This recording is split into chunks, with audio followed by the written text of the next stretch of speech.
So there's me thinking everything I'm touching here is turning to gold. I've got this grand plan that I'm going to become the next Alan Sugar.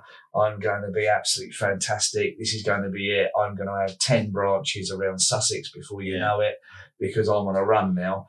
And then my turnover within 3 months of 2008, 2009 went from £1.2 million to £700,000. And I had a cost base of £1 million.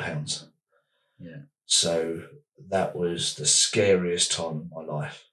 I became ill. I went grey. And suddenly everything I touched was falling apart.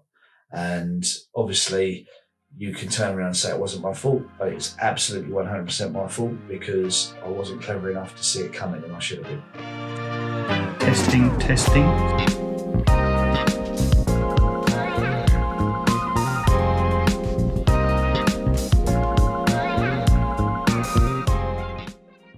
Right, today everybody, we've got Norman Mayhew on the podcast, who runs the Sussex Sign Company, and he's going to tell us all about his journey from young entrepreneur all the way to today. But what we're going to actually focus on is his 10-year plan and his 5-year plans, and we're going to try and iron out his peaks and troughs, because he has these peaks and troughs where maybe he needs some more input on kind of regular cash flow items, and also a massive thing, in order for him to get to his particular goals, he's going to have to look at the staffing situation. So we're going to be really looking at culture, getting the right people in, making sure that his business is in a nice position so that he can sell it or look at a management buyout. So let's get Norman on, and hopefully this is a really, really interesting podcast for you guys. Norman's been in business for a long time, so he's got quite a lot to say. Get yourself a coffee, sit down, maybe a little bowl of peanuts, something like that, whatever. It's a fairly lengthy one, this one. Let's go straight into the podcast now.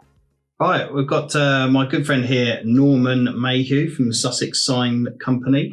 He joins us today to come on the podcast. So we're going to dive into his kind of bit about your business and kind of what your long-term goals are, and what's your how are you going to reach those, really, Norman? So first things first, tell us a little bit about your business, kind of, I suppose, in a kind of elongated elevator style pitch. Elongated elevator, I like you that. You can have more than 60 seconds. It's not going to be a nice 60 seconds. No. God, it's just as well, because if you're going to tell about this as well. If we go back 30 years, I started the business with my father-in-law. He was made redundant, and he'd moved down to be closer to our new child. And we started the business. I had a sort of background in sort of signage, a little bit of background there, and vehicle graphics. So we started the business with no money, little tiny box room of his house, and we just said, yeah, let's give it a go. Went out there. Our first month's turnover was £400, knocking on doors, or knocking on garage doors, trying to persuade them to use us. We were buying stuff in from another sign company, and it went like that for the first 12 months. Our first year's turnover was £38,000, which I remember because it wasn't enough. And then from there on, we grew slowly but surely.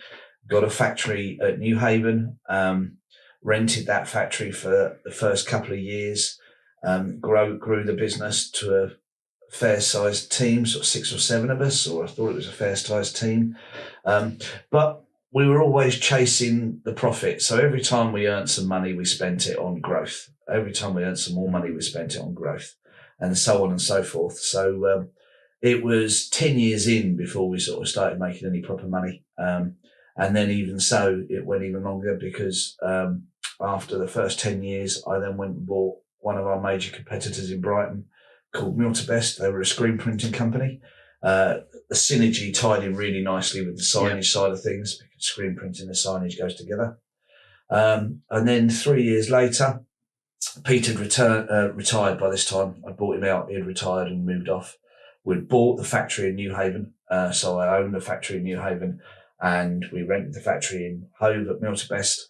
And then basically the opportunity came on to buy my biggest competitor in Brighton, which was the Brighton Sign Company.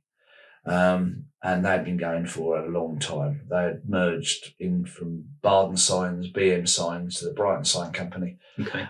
They were one of the biggest sign companies in Brighton, and I always had an eye to sort of buy them. Yeah. The opportunity came up. I borrowed and mortgaged myself up to the hilt, sold my soul to the devil, and bought the Brighton Sign Company in 2007/2008. Yeah. And I had more debt coming out of my ears than I'd ever had before. That must have been a fairly scary time for those of you young enough to remember after what happened in 07, 08. I'm just about to go there, aren't I? I'm just about to go there. So there's me thinking everything I'm touching here is turning to gold. I've got this grand plan that I'm going to become the next Alan Sugar. I'm going to be absolutely fantastic. This is going to be it. I'm going to have 10 branches around Sussex before you know it, because I'm on a run now. And my turnover had just hit 1.2 million collectively across all 3 branches. And I had a manager in New Haven, I had a manager in Hove, and I was running the Brighton Sign Company because that was where it was going to go. I was going to get a manager in there, and then I was going to buy another one and then carry on. And everything was going to be rosy, and everything I touched was going to turn to gold. And then my turnover within 3 months of 2008, 2009 went from £1.2 million to £700,000. And I had a cost base of £1 million. Yeah. So that was the scariest time of my life. I became ill. I went grey. And suddenly everything I touched was falling apart. And obviously you can turn around and say it wasn't my fault, but it's absolutely 100% my fault because I wasn't clever enough to see it coming, and I should have been.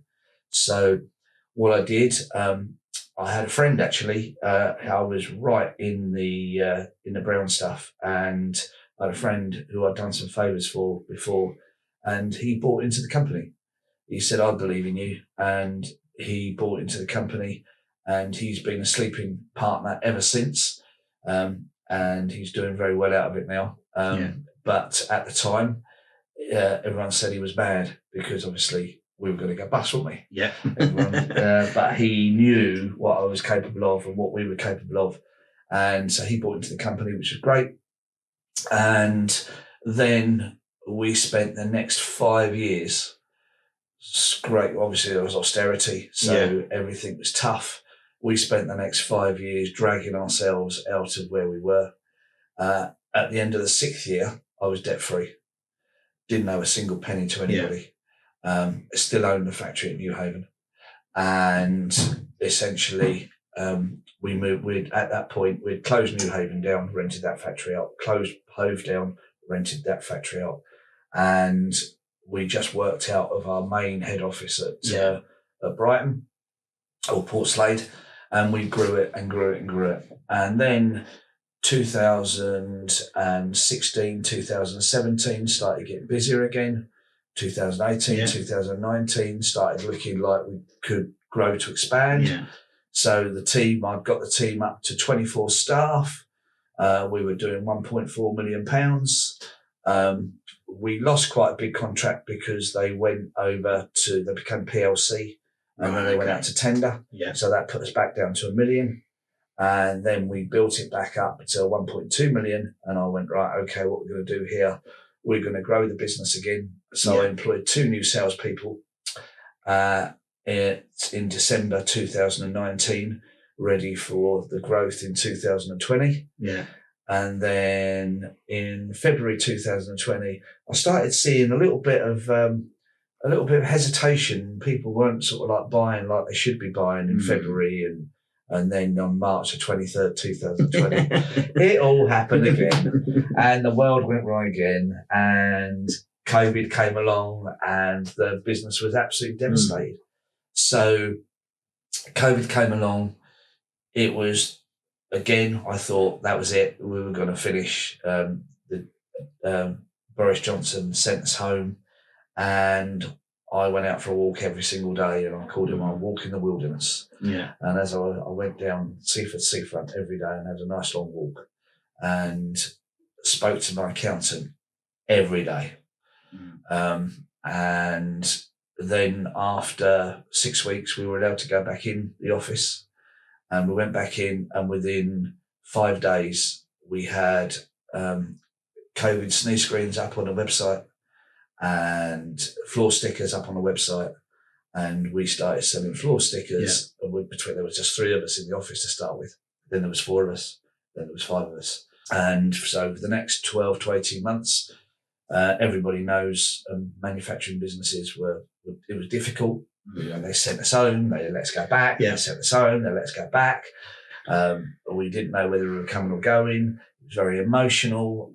I lost some fantastic people because one thing that they tell you that furlough was brilliant. Furlough was absolutely brilliant.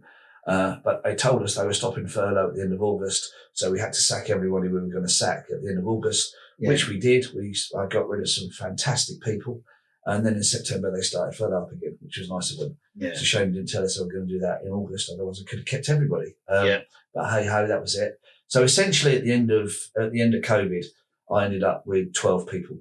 So I had about half the team. Half the team. And then since then, we've built the team back up again. We're now up to 16 people. I think 16, including me. And we're back up to 1.2 million. Yeah. Which is pretty good. The only thing is, whilst we're 1.2 million, I think realistically we're at about 950,000 in real terms, because we've had massive inflation. We've had cost of goods have gone up. Wages have gone through the roof. You know, I'm paying, where I was paying somebody £19,000 a year to do a particular job in 2019, I'm now paying that same person £25,000 a year to do the same job in 2024. So that's where we are to this point.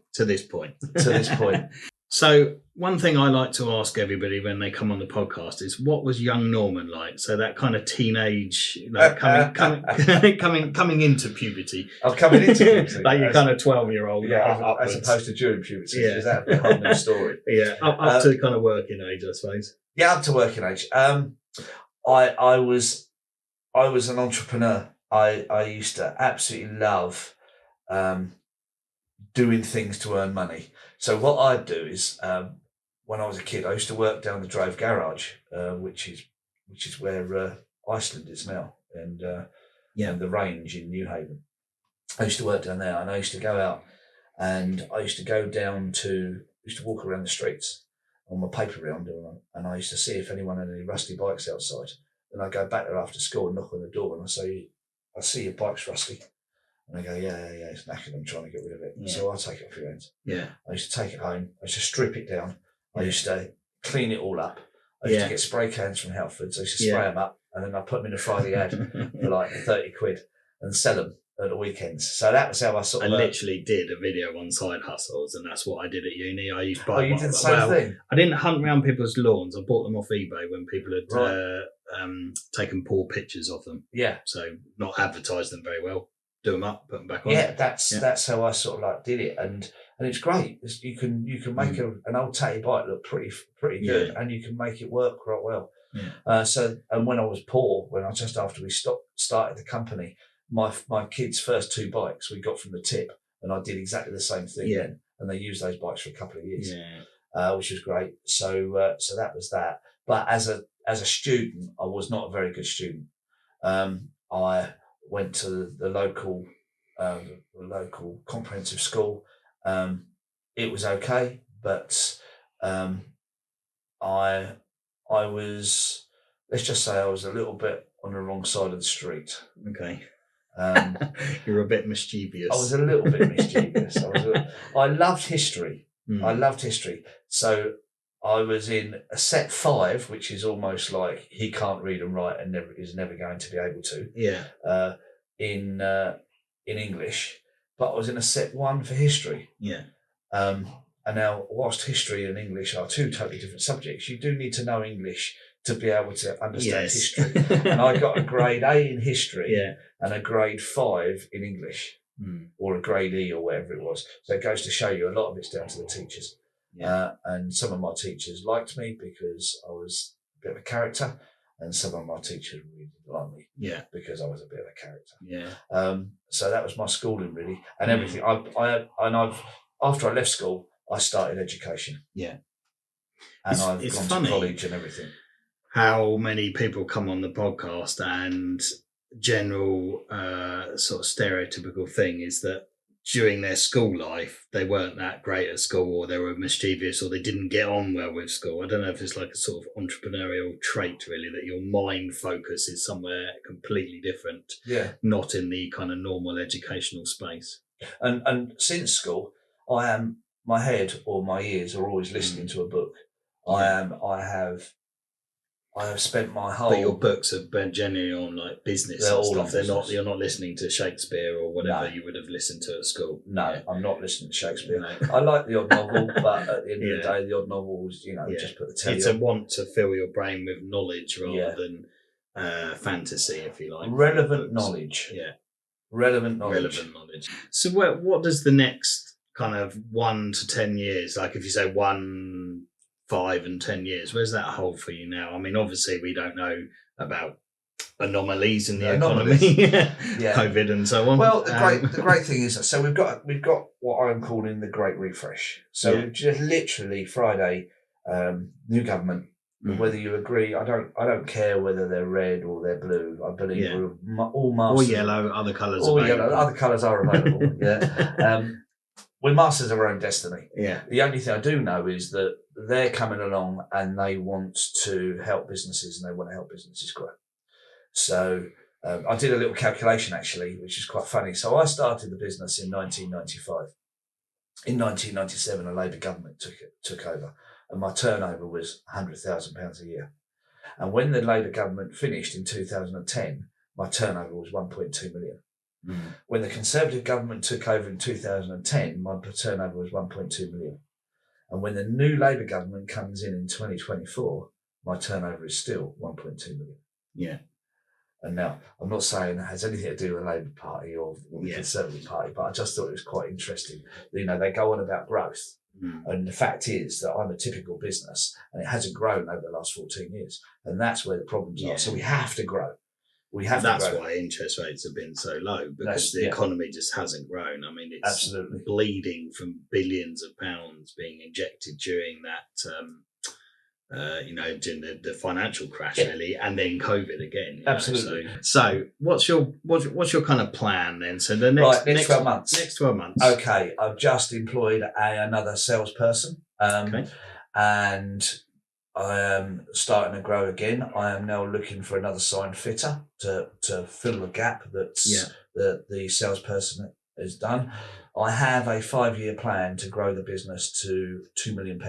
Yeah. So we want to increase our turnover by £200,000 a year every year for the next 5 years. That started actually last year when we were on £1 million. I wanted to grow the business to 1.2.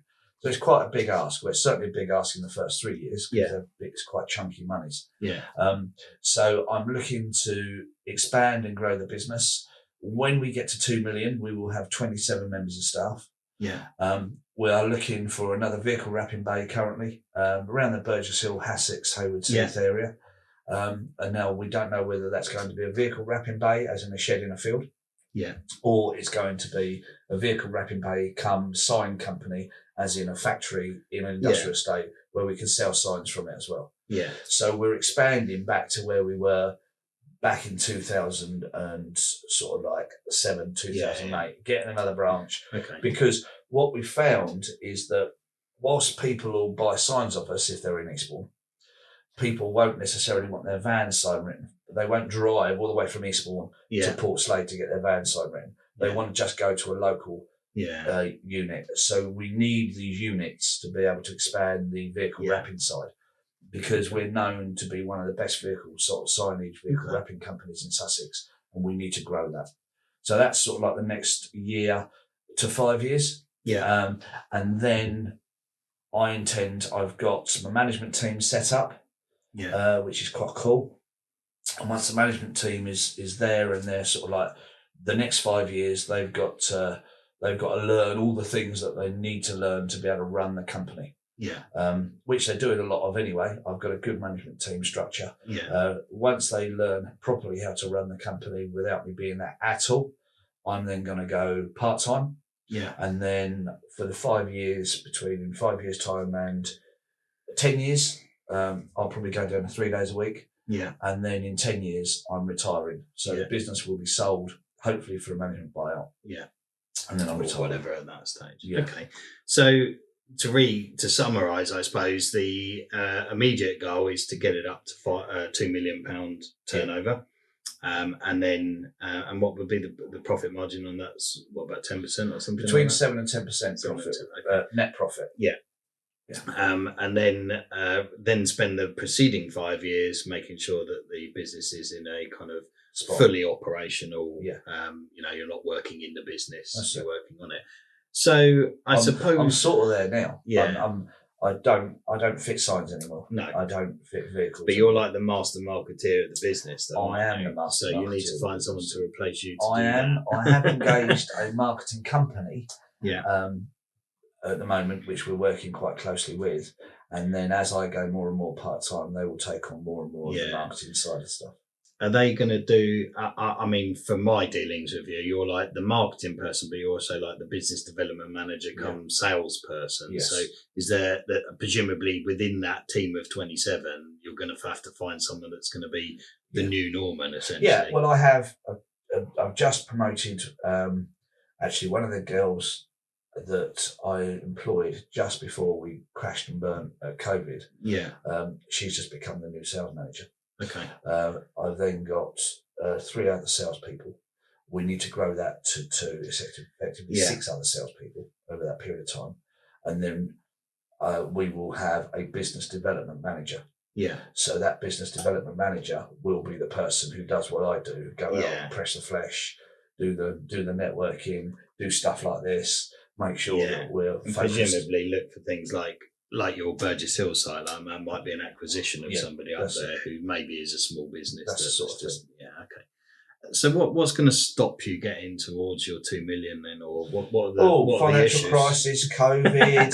But hasn't already happened? Don't say World War III. Yeah, no, that's a thought, isn't it? That's getting back to politics, man. We're not allowed to get back to politics. But yeah, assuming all things equal, and the changing government is fruitful for businesses, but not like it's not going to be. Well, we're going to pay more tax, aren't we? But other than that, it could be. Assuming all those, everything all equal, what is it that's the biggest challenges, do you think? If we have a 10-year run, our biggest challenge is staffing and skill base. Okay. And the reason for that is, in fact, I was looking at it yesterday. So I've currently got an advert on Indeed. Yeah. And looking to employ people. Now, because we've been going for 30 years locally, most of the people who are in the industry, I trained. Mm. And the problem with that is that, 1, they don't necessarily want to come back and work for me. 2, they've started their own businesses. 3, they're freelancers, they're self-employed. And the thing is, a lot of the smaller sign companies are one-man bands or very small family things, and they don't take on apprentices. Yeah. And I'm a massive advocate for taking on trainees and apprentices. I love it, and I think everybody should be. And if the government's got any sense, they will incentivise every small business to take on an apprentice from the age of 16, because then what you will have is you will have a constant stream of skilled people going into the workplace, and not people with a degree that they can't use, coming out of university at 21, 22 years old, who have a massive debt under their belt and actually want to go and earn 30 grand a year from day one. So people who have trained, learnt the skill base, become butchers, bakers, candlestick makers, plumbers, electricians, sign makers. I think I get the apprenticeship route. We've done that here quite a lot. And that's really good. And I think that probably that suits like the vehicle wrappers and the sign fitters and the rest of it. I suppose my question is, where do you find the right people for your or where were you hoping to find the right people for your business development manager role and stuff? Because apprentices, traditionally, it takes a long time for people to get into that role. Yeah. I don't know how you find it, but my opinion of younger people as a general rule of thumb, I'm sure I get slated in the comments for saying this, but they're not fans of putting themselves out there. Like, they like to consume content rather than create it. They don't like to pick up the phone, all those kind of things. They're quite hard to get to that business development manager, and that's going to be key to you getting to your £2 million, isn't it? Absolutely. Having that really good, strong sales team. Unfortunately, the long and the short of it is you've got to kiss a lot of frogs. There's three kinds of people, and I call them, they're like sheepdog and shepherds, and they, the sheep just want to go in, do a job, and go home at the end of the evening. 5 o'clock, they walk out the door, and they come along, and they're absolutely fine for the company, and they're fine for all kinds of companies. But they are essentially, they're your union reps. They're the people who think that you're in it for yourself and not in it for them. They're the people who want to get paid as much as they possibly can for doing as little as possible, but they do a good job when they're there. Yeah. Then there's the sheepdogs, and the sheepdogs were the supervisors and the managers, and they'll come in and they will do a really good job. They will put in that extra effort, and because they're putting in that extra effort, you reward them. But the effort comes before reward, and unfortunately, over the last sort of 15 years, it seems to have changed. When I was a youngster and I did my apprenticeship, I was always taught that, if you do, in fact, I think Napoleon Hill, I read a thing in a Napoleon Hill book. If you do more than you're paid for, eventually you'll get paid for more than you do. Yeah. And Napoleon Hill said that, so I'm not going to claim that one, but it's a very good saying. You are the master of many phrases. Yeah, I do like my little sound bites and my phrases, and some of them I have claimed to be my own because no one knows where they come from, but I do. But that one I can't because it's too famous. So, and I'm a believer in that. Another one I go about is putting wood in the fire. If you want heat out of the fire, you've got to put the wood in it first. You've got to go and collect that wood from the forest. Yeah. And you need to go and do that. And the thing is, what I call the kids don't want to do now is they don't want to collect that wood. They don't want to put in the work first. No. They want the money straight away. And so the thing is, they're the, like I say, they're the sheepdogs. The sheepdogs, some of them are really good. They become the managers. They're prepared to put the work in. And then, of course, you've got the shepherds. Now, as every walk of life, there's only a few people who rise to the top. But if, and when I said it right at the beginning of that, you've got to kiss a lot of frogs, the business development manager will come along maybe as an admin person or as a salesperson, and they will shine and they will become the business development person. If I put an advert in the paper tomorrow for a business development person on 40 grand a year, I will get 1,000 applicants and I'll probably get 3 people who are any good. Yeah. So the thing is, if you're searching for that person, you're probably going to be searching for a long time. So I'm a believer of employing from within. So my business development manager or my business development director will come out of, my general manager at the moment started with me 8 years ago, and you know her. Yeah. She started with me 8 years ago as my admin assistant. And she was 18 years old when she started with me as my admin assistant. She wouldn't say boo to a goose, and now she's running my organisation and she's 26 years old. That's what I'm looking for. Yeah.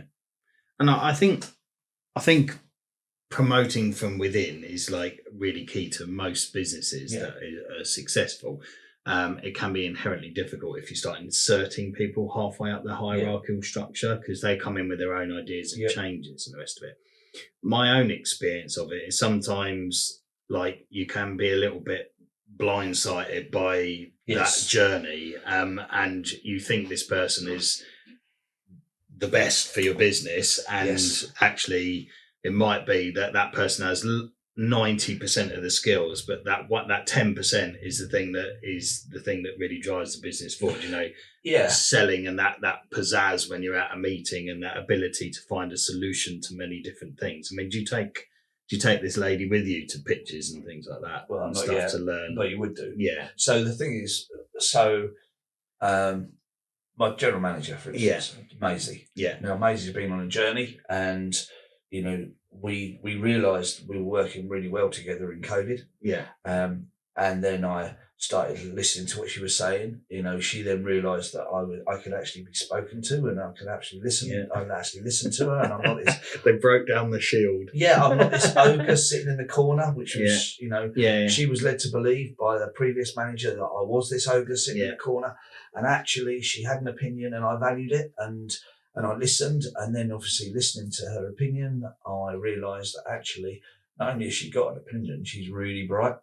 And because of that, we built that relationship, and that's grown. And then I sent her on a few training courses, which I think is really important.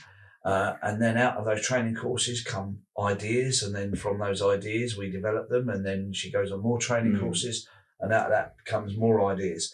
And she's developed an internal production process.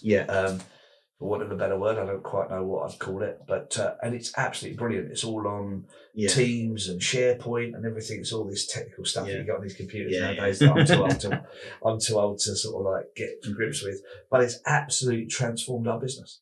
Yeah, and that's what we're looking for in people.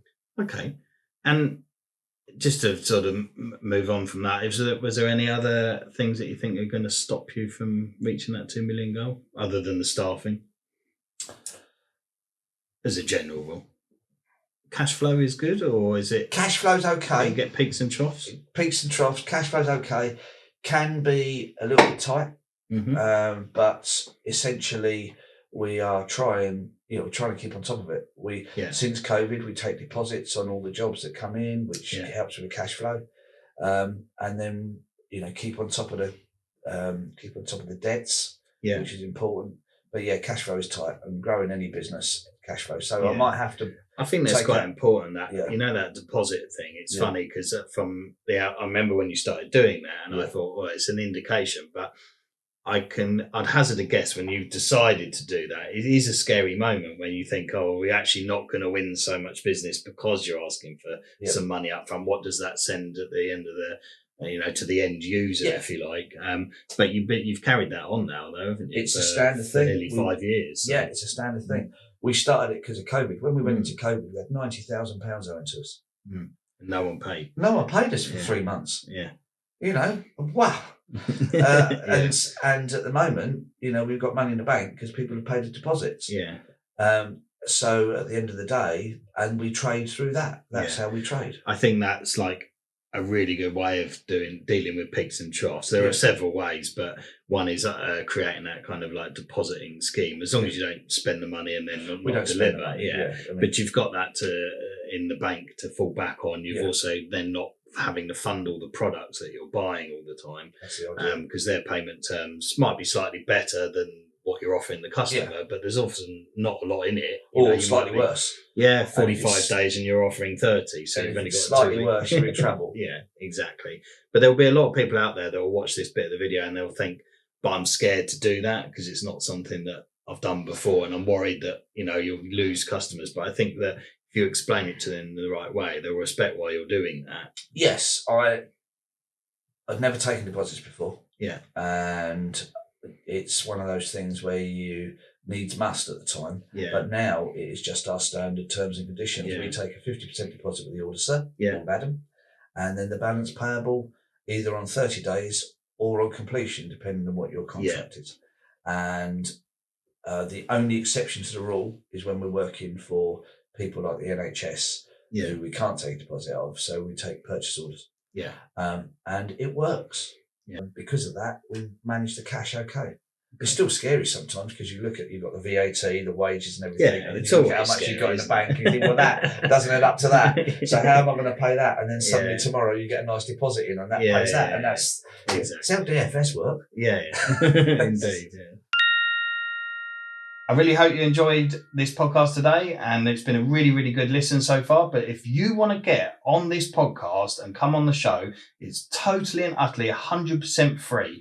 All you have to do is come into the podcast studio, sit down, we film it for YouTube, and then we also make an audio file for Spotify, Apple, all those streaming services. What you need to do is head over to our website, www.matthewcox, that's Matthew with 2 T's, .biz. So it's matthewcox.biz. There's a preloaded form on there. Fill that in, apply to be on the podcast. We'll get back to you within a few days, get you booked in, we'll get you on here, and then we'll sort out your goals and your achievements. Back to the podcast. So in terms of other sort of peaks and troughs, I know obviously this deposit scheme, do you have any like recurring contracts or anything? Like, I don't know quite how it works, but I'm thinking like cleaning the signs or like maintaining them or something. I wish we did. Because I think that's a good way. Recurring income is like having to not always fight for it and start again, isn't it? Yeah, the recurring income. That's why I started the clothing side. Yeah. So at the end of the day, the problem with signage is it's not property. As in, it's not, you're going to give me money every single month. Yeah. And having the recurring income is the one thing that the signage business has always struggled with. So at the start of every month, we start our turnover is zero, and we have to go out and find it. Yeah. Now, obviously, after 30 years, we've got over 1,000 recurring customers, but they only buy what they need. Yeah. They're not going to buy something just for the sake of it. So we've all got telephones on our desk. We've got telephones in our pockets. And every single month, the telephone company gets anything from 10 quid to 100 quid off us. And that's guaranteed income for them all the time we need a telephone. Now, with the signage side of stuff, you buy a van. So if you're a small business, you buy a van. Now, you might come to me and you get it sign written and I charge you 500 quid and it's great. Or I might be able to get 750 pound out of you and it's great. Or you get a full wrap and it's $3,000 and it's fantastic. But you might not need another van wrap for another 3 years or 5 years, depending on when your sort of lease runs out. If you're an ambitious company and you grow, you might need a van every 2 to 3 years because you're recurring them. Some of our clients are quite big. So we've got one client who's got 150 vans. Well, we're doing 2 vans a month for them, which is absolutely brilliant. That's as close as we get to recurring business. What about, I'm thinking like the products that they sell you when you buy a new vehicle. Yeah. Could you not do something like that? So like, say if you're on a van and the side door gets damaged and then you see it all the time, like it's been beautifully sign written and then the insurance company have come along and whacked a door on it because that's what got damaged, and then the signage, the stickers are still missing. Yes. Or, I know they don't last forever, but there must be like some care routine, like obviously you can't jet wash it, but you could also, I'm just thinking of some sort of subscription, like if you said, here's say you've got like a bog standard transit van or something, but for £30 a month, what we'll do is we'll come out to you and we'll inspect it once a quarter and make sure any little bits that are peeling off, we'll sort them all out or whatever, any imperfections or something like that. Or if you have an insurance claim and they don't replace the door, the stickers on the door, we'll cover that in that 30 quid, for example. And then you've got that kind of, and I think, you'll be surprised because some owners will go, actually, that's quite valuable because I want it to stay looking pristine and nice and the rest of it and over a period of time. Almost like an insurance policy, isn't it, really? Yeah. As to that. I quite like the idea of that. We've thought about lots of different things. The biggest problem we've got is whilst we're growing the business and whilst I'm busy, whilst everyone's busy within the business, it's setting that sort of thing up, managing it. Yeah. I call it, we've got to find our fries. You could use AI to set that up for you. You could use AI to set you up a contract, which is basically a recurring monthly cost for a maintenance package, no different to like a boiler service, you see those all the time, that sort of thing. And AI will just smash that out within probably like 10 seconds.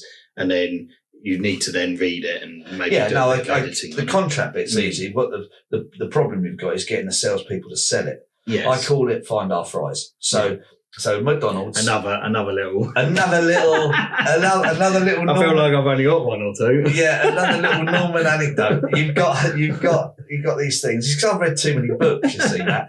It's because I've read. I just like if it was easy, anyone would do it. If it was easy, anyone would do it. I don't know who coined that first, but I'm going to take that as mine. You're going to take that as yours. I think I said that right, and I think you might have got that one off. Oh, okay. So the thing is, you go to a McDonald's. And now, if anyone's ever read Roy Croc's Grind It Out, they made more. Obviously, now it's a property company essentially because they own all their properties, and that's how McDonald's made their massive amount of money. But when they first started, they sold burgers. And they sold these little 99-cent beef burgers and 99p beef burgers over here. And then someone in the company had a bright idea of selling burgers with fries. But nobody was buying fries with their burgers. Yeah. So they got all the people on their counters to actually say, do you want fries with that? Yeah. So then people would go, oh, yeah, go on in. So then they started realising they just doubled their turnover by saying, do you want fries with that? And then when everyone was buying fries, they made it a meal. Do you want a fry and a shake with that? Or they made it a meal deal. Yeah. And then when everybody had a meal deal, that was brilliant. So then how do you make more money out of a meal deal? Yeah. Do you want to make it large? Yeah. So do you want to just die of a heart attack at the age of 65, or do you want to die of a heart attack at the age of 60? Do you want, do you want to make it large? And everybody, and McDonald's, by saying, do you want to make it large, suddenly realised they made so much more money out of that making it large than any other thing. So what we've always been looking for is, what's our fries? Yeah. We've got to find our fries. Now, we've tried different things over the years of trying to say, you've just had a van sign written, buy 10 trade boards off us. Or you've just had a van sign written, do you want us to put you on this sort of like maintenance package?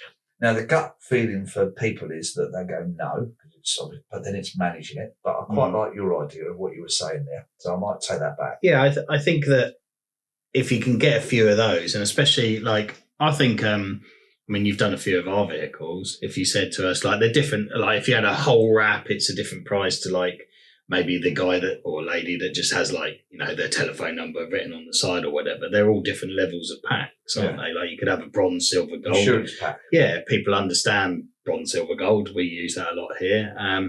And that would give you your kind of some recurring income every single month, really. Yeah. And often in businesses, those sort of costs, they get a little bit lost in the turnover and the rest of it. It's only when someone goes in and micro-analyse and go, are we ever actually using that? Or can we use that? Can we can we get them out here? Because presumably that you don't need the physical location for you to do an inspection on the vehicle. No, we can go out and inspect it. We can, and I remember after about 3 years, you told me that the C on your bonnet has started to lift. Yeah. And I passed it this morning and it's done. I was like, did we do it? You did it in the car park outside one of the networking events. That's all right. Yeah, we did do it. That was me. That was me. I did that. So you do work on the tools. So we do work on the tools. Yeah, they're probably not spraying.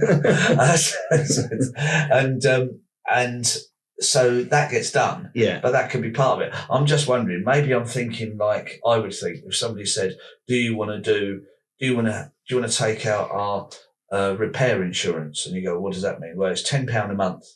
For this, £20 a month for this, or £30 a month if you get it damaged in a accident, or some ERC peels it off, or or it starts to lift, or anything happen. We'll come along and we'll give it that maintenance. Yeah, I just think for £300 a year, it sounds quite a lot of money to me. But you only need 100 of them. Exactly. We have to work it out. And you go, right, you've just spent £1,000 on your vehicle, and the chances of you leaving it in the middle of the high street, Mr. Estate Agent, and some are coming along and peeling off the 7 on the mobile number on the back, for the sake of £10 a month, we'll come out and deal with that for you if that happens. And they might go, £1,000, £10 a month, it's only £100. It's 10% of the value of the sticker.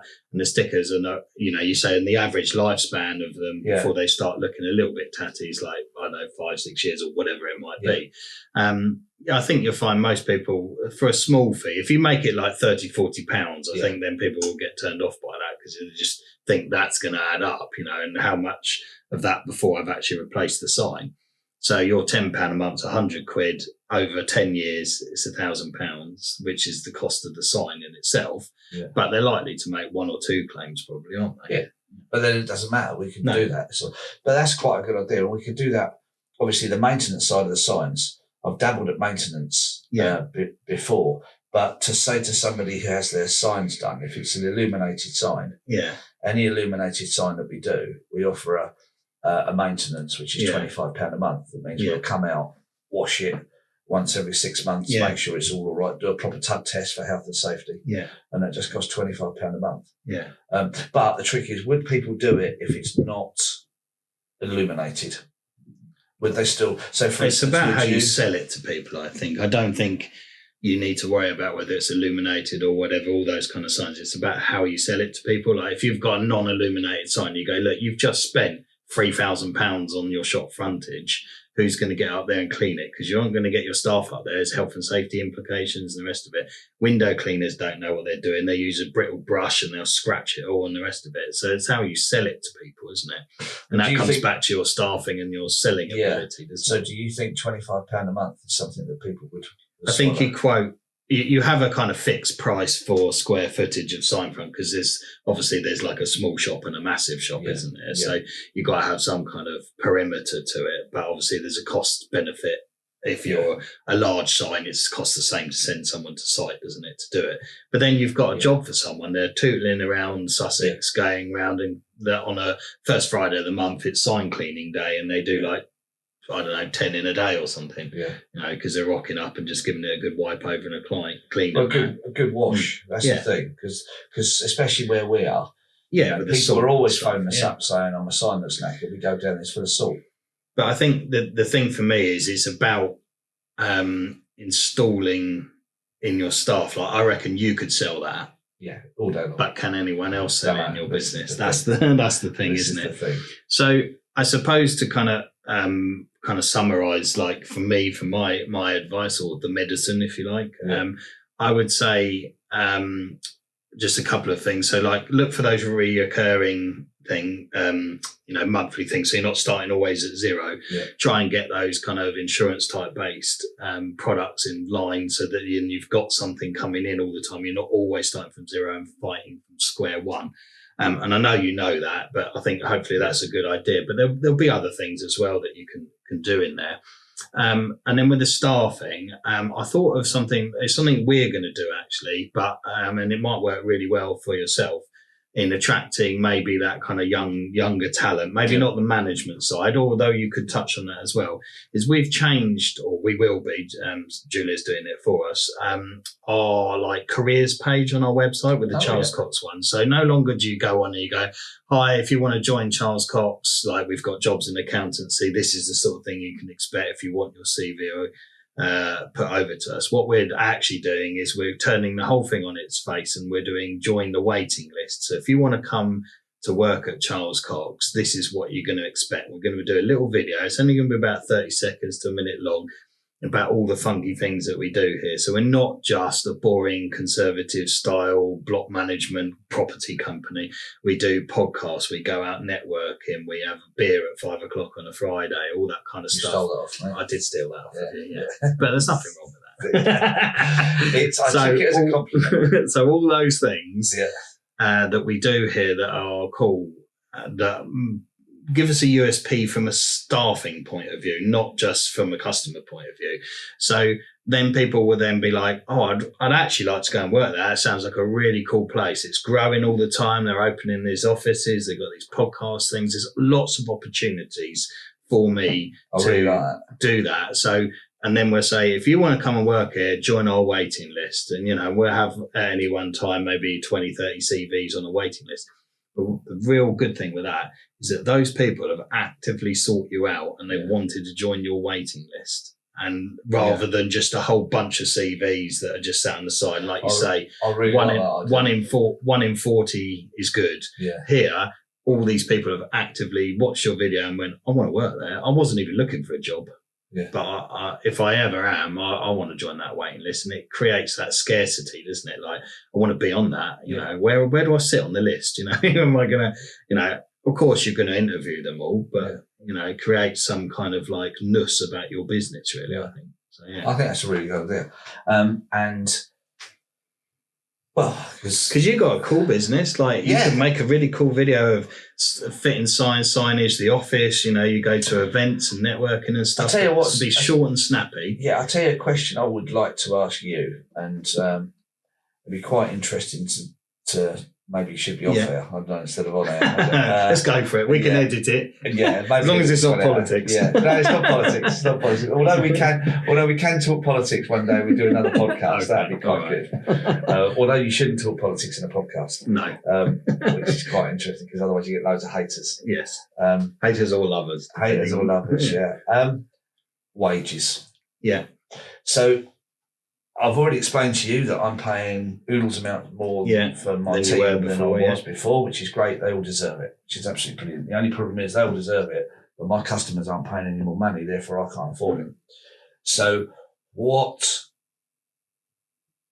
at what point do I go, I can't afford them anymore? Because the industry is really tight. There's not many decent vehicle wrappers out there. There's not many decent sign fitters out there.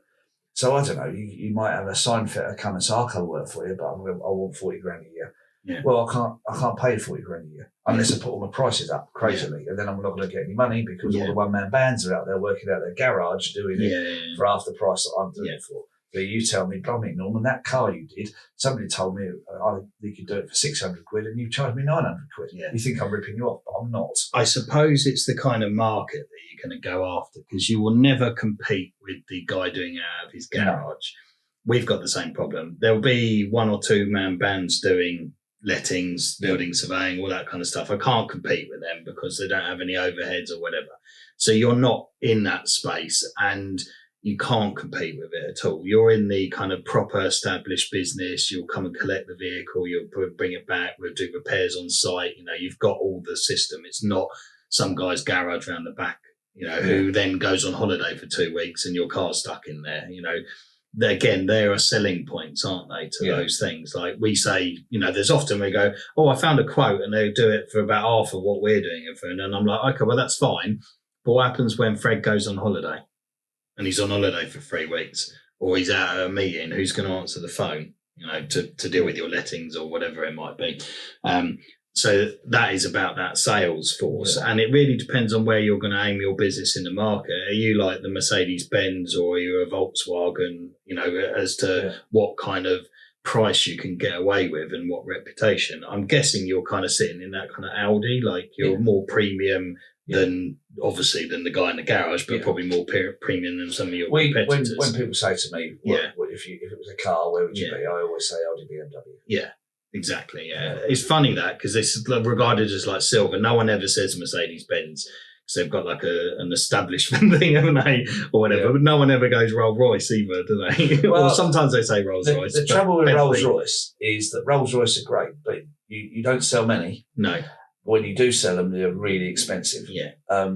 Whereas Audi, BMW, you've got, it's mass market. Yeah. But it's quality mass market. Yeah.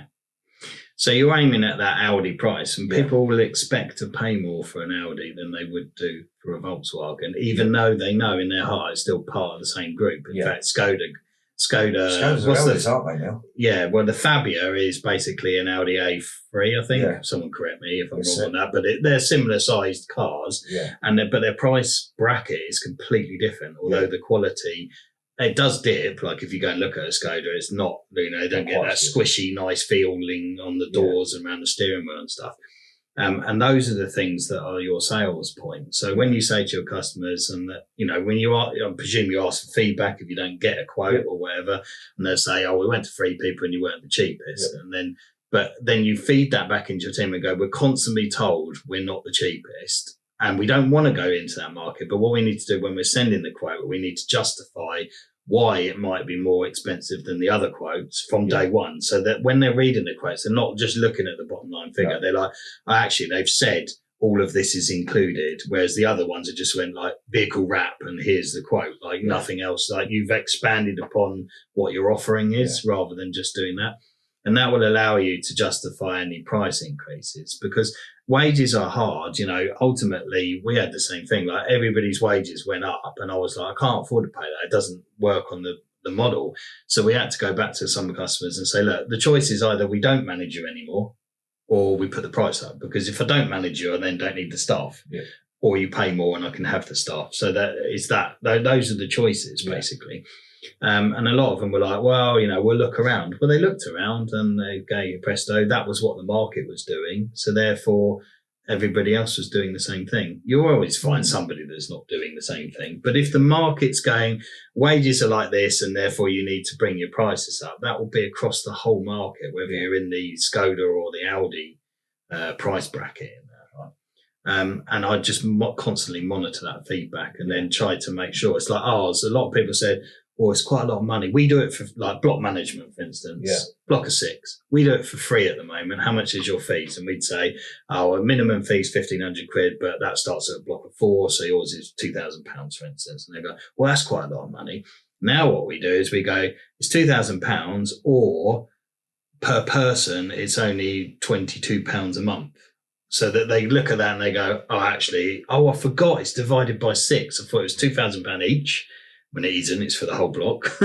And then it's only my share of that. And if you break it down monthly, and then we even go one step further now and we compare it to how much Netflix costs and all that kind of stuff. So that we can then say to them, look, it's less than Netflix, less than your Amazon Prime subscription. That's your James Sinclair's. Yeah. It's cheaper than a pair of Nikes. Yes. Well, basically, I mean, I know he's a bit flamboyant about all of that, but it is really, isn't it? Making a comparison that people can then look at that. And there's nothing wrong with, I mean, that idea, I wouldn't say that came from that, but that's definitely fueled it and inspired it, because we used to just say, is this per month? And now it says like, if people are struggling, it's like, you realize it's cheaper than Netflix, or whatever it might be. And I think that really helps. But that's born of listening to the feedback that we got, where people went, it's quite a lot of money, isn't it? People were getting confused. Yeah. That they thought it was £2,000 each or whatever. Yes. And then also even though we do lettings as well, we'd also, which some would say was shooting us in the foot, but with the block management, we compare it to how much people would pay on a lettings fee. So you might pay 8% of £1,000. That's 80 quid a month to have your flat managed. If you have £32 for the whole block, obviously we don't manage a flat, but then you can see how much less it is than what you're paying your letting agent. So then they'll be like, well, actually, that's quite a lot, to take all the hassle away. Yeah. I'm already paying 80 quid for the letting agent or whatever it might be. So when you do lettings and stuff like that, it's quite interesting. So if you're doing blocks, do you organise the paint on the outside? Do you organise everything? Yeah, we try to do everything, and a bit in the kind of James Sinclair school of thought, really. We try to do everything and do as much in-house and have vertical integration and horizontal integration as we can. Like we have our own two-guy maintenance team that will deal with like plumbing leaks and little bits and bobs. We can't do like construction work. And are you cheaper than if we got them? Yeah. We basically charge a fixed fee for the first hour and then it's reduced down. That's and you won't get, we were finding you couldn't get people out for less than 100 quid, like to do anything. So our fee is £50 for the first hour, then £35 after that. Oh, that's good. Which is dirt cheap in normal circumstances, but we can only offer that because of the volume of work that we're giving those people. Yeah. And so they you employ your guys. Employ them directly. And they go out and do all those handyman jobs. So I think like looking for those recurring sources of revenue every month, and then definitely have a look at that waiting list style thing. Make your firm really like a cool place to come and work. I'm like that. That's a takeaway.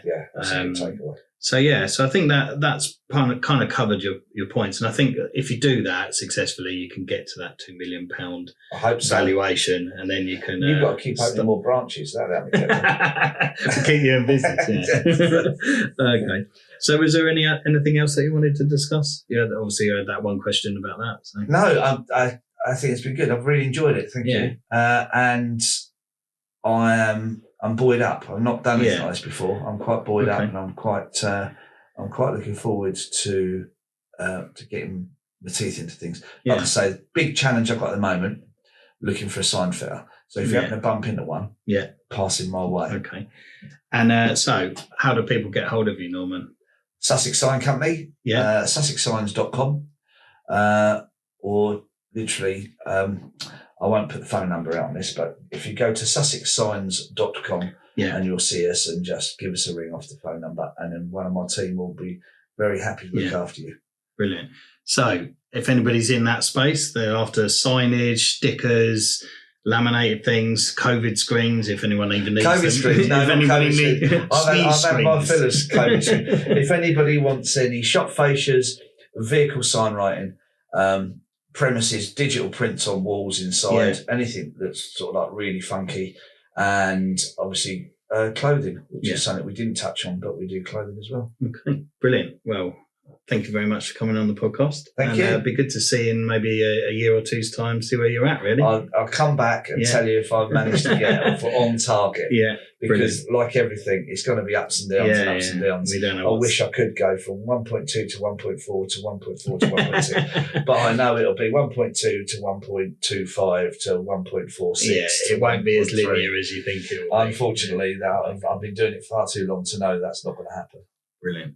Well, it's been lovely having you on, and wish you all the best, and hopefully we'll catch up in a year or so's time. So, ladies and gents, I hope that was a really, really insightful journey. You've made it through to the end now, but I think that, it's a common trait, really, that peaks and troughs are something that a lot of businesses, if they can iron them out, then that gives them a real key to success. And those core values, making sure the right members of staff are brought in, key to retaining them and growing that business. If you're ever going to get to the point where you're working on the business, not in it, as I say many, many, many times again, it's really going to be that management team. Norman's got these peaks and troughs. He's gone through all of these various, challenges through his business career, and he is where he is right now. And if he can get the business to just be in a nice, stable place with perhaps a bit more income, he can then start to truly work on the business and not in it. So if you've enjoyed this podcast, please don't forget to go over to our website, matthewcox.biz. That's Matthew with 2 T's. If you want to be on the podcast, apply. It's totally free. You just come and sit in here, have a chat about your business. I'm not going to grill you mega hard. I'm just probably going to put some few key questions to you, like your mate would, down the pub. We'll have a chat and that's it. You can use all the material for your own promotionals, all the rest of it. I just do it because I just love talking to business owners. So if that's a bit of you, go over to our website, fill the form in, get on the podcast, and I'll see you in the next one.